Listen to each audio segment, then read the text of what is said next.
Hey everyone, just wanted to say welcome back to my channel. This is your girl Prathima again. It's Wednesday, July 8th. So glad that you're all here today. I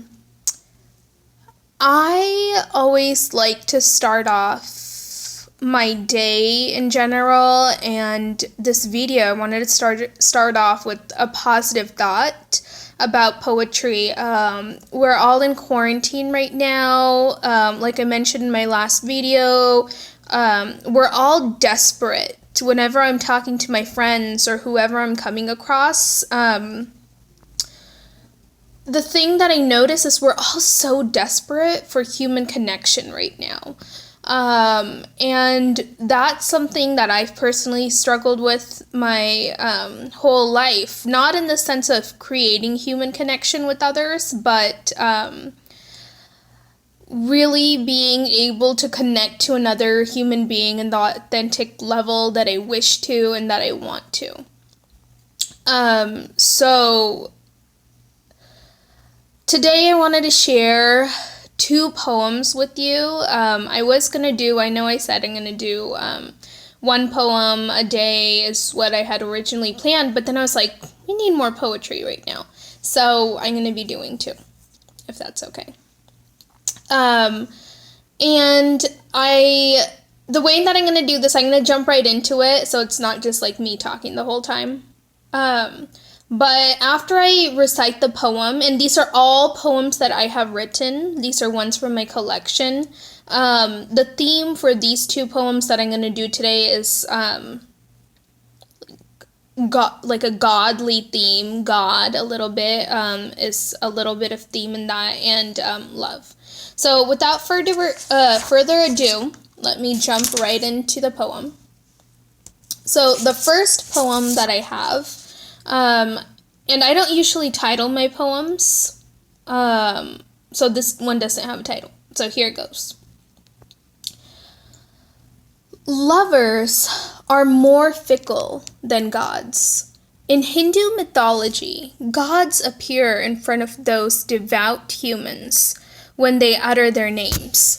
But what great sin have I committed in past lives that no matter how many times I utter your name as prayer, you fail to appear before these sinful eyes and leave my heart for dead again and again.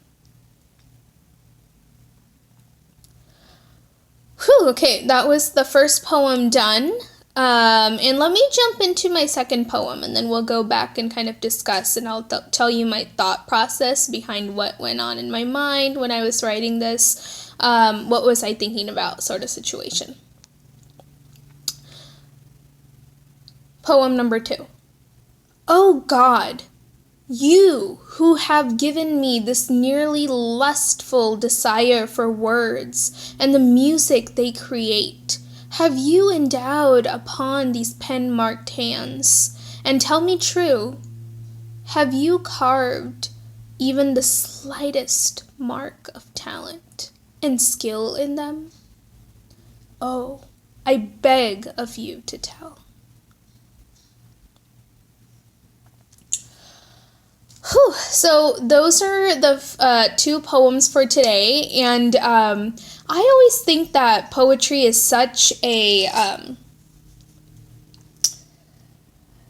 it's so emotional, and it's so raw in the little amount of time that a poem can be done. A poem is different from a novel or even a short story unless you're talking about epic poetry, but a poem in essence is about packing a punch and being able to share your innermost thoughts and feelings without any sort of boundaries, and that's what makes poetry so powerful to me. So my first poem, I just wanted to I figured, I love talking, but other than that, I figured,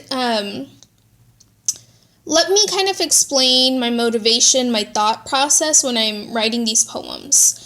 I don't want to be corny and say that they were all divinely inspired, but I do believe in a higher power. I do believe in God.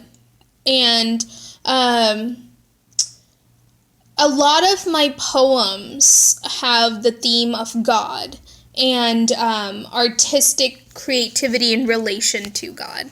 Um, so this first poem, I'm Hindu, and I'm really, really proud of my religion, and I love talking about religion in general, philosophy, the universe, anything.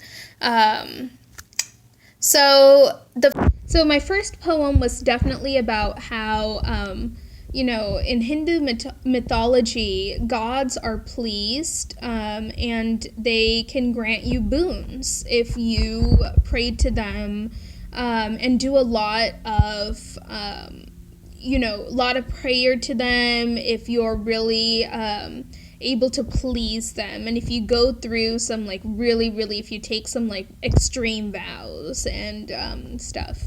So the first poem was inspired because it's comparing a lover to one of the Hindu gods, to the Hindu gods, the whole pantheon, because it's so hard in Hindu mythology. It's so hard. There's been like men who have stood on 1 feet for supposedly 200, thousands of years just to get, Lord Shiva to come down to them and grant them a boon to please the god.